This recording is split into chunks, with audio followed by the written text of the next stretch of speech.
Hi, I wanted to talk about how we can all use the amazing power, magic, wonder, and awe of sleep to find some clarity, get some answers to some questions or some guidance in our lives when we're feeling a bit lost. And look, who isn't feeling lost most of the time in this mad world? So just before we fall asleep, we go into a very, very powerful state of hypnosis, or a hypnagogic state. And this is the state between wake and sleep. It's essentially when your body's kind of switching off, everything's kind of shutting down, your thoughts are getting a bit weird and bleary. Right there is when our subconscious minds are really open, and this is an amazing portal where we can access a lot of information, because our subconscious minds, I believe, hold a lot of information about our lives, but also about future timelines and what's going on. So our minds are made into two parts, okay? We've got the subconscious mind, which makes up 90% of our overall mind, and then we've got our conscious thinking mind, which makes up only 10%. Now that's pretty amazing. So our conscious minds are responsible for our, like, all the thoughts that we have, the plans that we're making, and the chatting that we're doing. It's kind of the part of our brain that's aware of in discussions.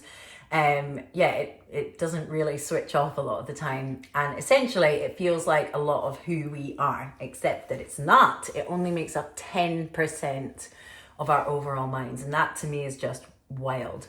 So our subconscious mind. So our subconscious minds are responsible for our primitive responses, our fight, flight, freeze defenses, addictions, intuition, dreams, memory. Now that to me is amazing, because think about all the memories that you've built up all over your life. Your subconscious mind holds them. Think about consciously how many little details and things that you've forgotten that live in your subconscious mind, and your subconscious mind is like the reins behind your life, driving things. You could have memories and blocks there that you don't even know about, that are really informing everything that you do every day.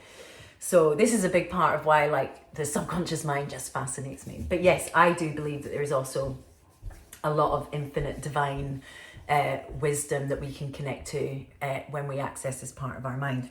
So how do we do this?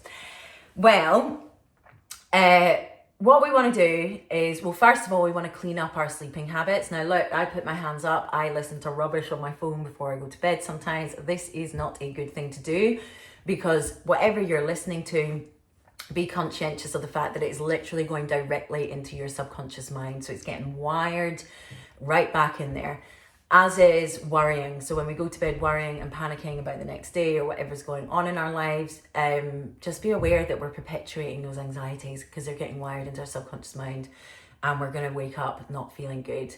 And actually just having a clear, even if we don't have intentions at this time, but we just choose to go to bed with a clear mind, feeling good, feeling happy, that's really going to affect how we feel when we wake up. So when we're falling into this hypnagogic state, our bodies are switching off and we're just about to fall asleep and our thoughts are getting a bit blurry.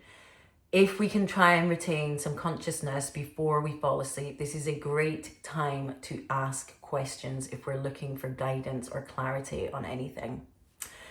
Be aware that the subconscious mind does not like the word why and should. These two words create pressure responses in our mind. So if we're asking a question about a job promotion, you might want to say, show me how this job promotion is for my highest good.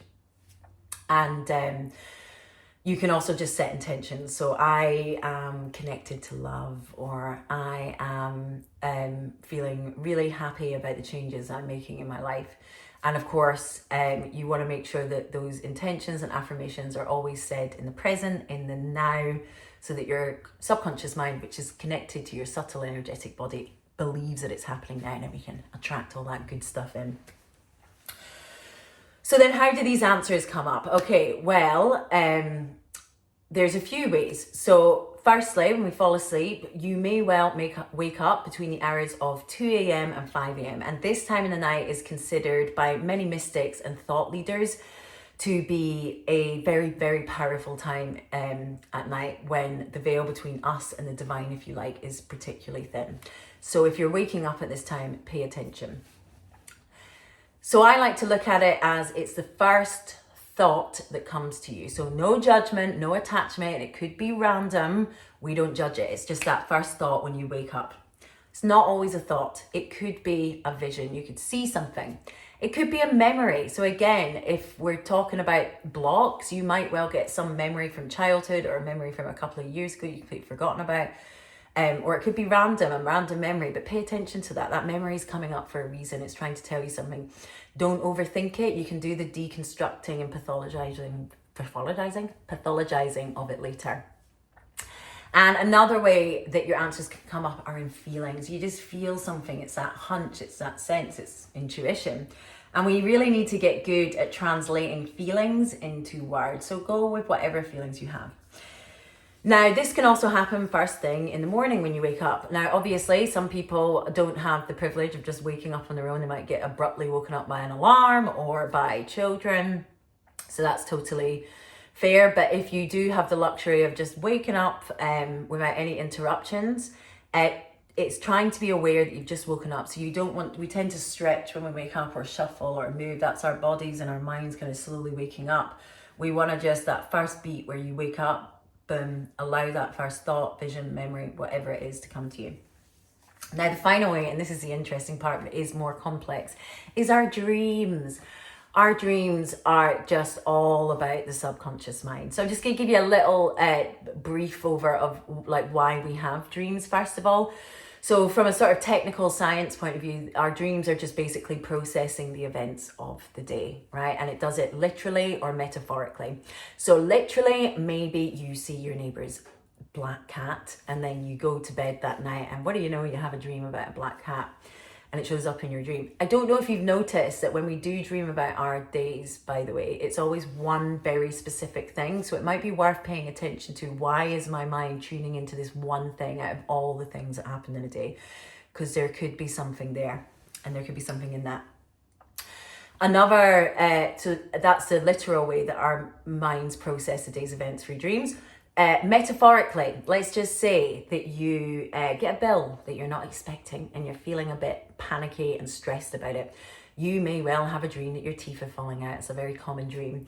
It's symbolism. It's a metaphor for those feelings of feeling unstable and unsupported. So our brains are basically processing the events of the day, but our brains can also process things from 10 or 20 years ago. So when we have really stressful days or if we have trauma, our brains do not process these things because it's just way too much.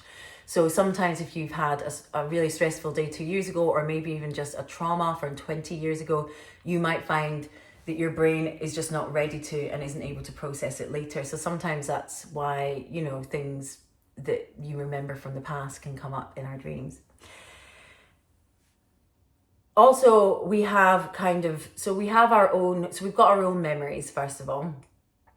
But another thing that we have in our subconscious minds, according to Carl Jung, I'm obviously a big fan of him, is we have a collective unconscious mind. So he calls the subconscious the unconscious, and he believes that there's this transparent part of the mind that connects us to all the minds of humanity, to the universe, to everyone, to all. And I'm a big believer that when we're really deep in sleep and we start to see very archetypal visions, we are very much connecting to all, we're connecting to source. So archetypal visions could be like animals, like lions and tigers, pandas, whatever, really strong images, snakes. It can also be very mythological things like witches and wizards, haggard old ladies, maybe a big basket of ripe apples. Also, I think it's worth considering archetypes that we have in our own life. So for example, let's just say that you dream about someone from school. You went to school a long time ago. Consider who that person was in your school. Is it the popular girl? So it might not be that you're dreaming specifically about her. It might be what she symbolizes, something to do with popularity and status.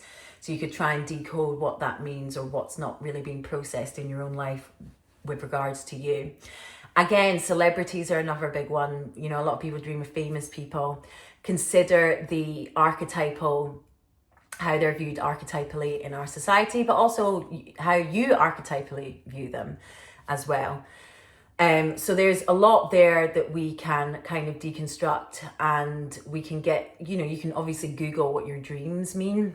But I think it's really important to, when we're trying to decode dreams, particularly when we're trying to find answers is to just try and consider what those archetypes mean. What are we processing? Why are we processing certain memories? And really pay attention to your feelings, okay? So for example, let's just say that you are cooking in a dream, but you're feeling really, really happy. It could be that maybe, and you're not feeling happy in your waking life, it could be that your dream's trying to point you in the direction of, look, you need to nourish yourself, you need to be creative, you need to have more leisure time, this is what's going to fulfill you and make you feel happy. So again, that takes a bit of investigation, but there's just so much substance there when we really break down our dreams. So really pay attention to those strong, bold images, okay, and those strong feelings as well. So I think it's absolutely fascinating. Something that I have done in the past is ask questions, and quite often I'll wake up and I will get an answer in a thought, and it's always an answer that I kind of know, but I also don't want to hear it, if you know what I mean. So if that's happening to you, if you can, sometimes it's worth just following that advice and experimenting and seeing where it takes you, because our subconscious minds really do know what's best for us. Anyway, I think it's such a powerful time just before we go to bed, and there's so much substance, there's so much opportunity for us to ask questions and set intentions. We don't need to see tarot readers and mystics and look up videos. I know lots of people in the spiritual community love numbers and signs, and so do I, but actually all the answers we need are right in there, and we really can use this really magical state between wake and sleep to ask those questions, and those are some ways that you can explore them. Anyway, I hope that was helpful for you. Have fun exploring some dream magic.